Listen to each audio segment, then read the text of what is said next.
আসসালামু আলাইকুম ওয়া রাহমাতুল্লাহি ওয়া বারাকাতুহু। সম্মানিত ইমানদার মুসলমান ভাই বোনেরা, আজ আমরা জেনে নেব জিলহজ মাসের শুক্রবারের রোজা রাখার সেহরি ও ইফতারের সময়সূচি, অর্থাৎ 6 তারিখ 6 মাস 2025 রোজ শুক্রবার সেহরি কখন শেষ হবে এবং ইফতারি কখন শুরু হবে সেই সময়সূচি আমরা জেনে নেব ইনশাআল্লাহ।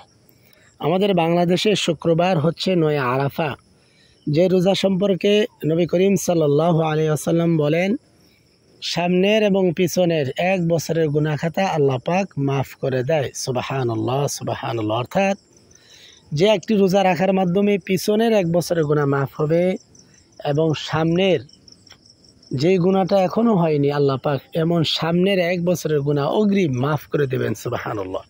তা আসুন আমরা শুক্রবারের সেহরি ও ইফতারির সময়সূচি জেনে নেই। সেহরি শেষ হবে 3টা বেজে 43 মিনিটে, ইফতারি শুরু হবে 6টা বেজে 45 মিনিটে। ভিডিওটি অবশ্যই সকলেই শেয়ার করে দিবেন। সকল ইমানদার মুসলমান ভাই বোন সঠিক সময়ে যেন সেহরি খেয়ে আল্লাহর জন্য রোজা রাখতে পারে।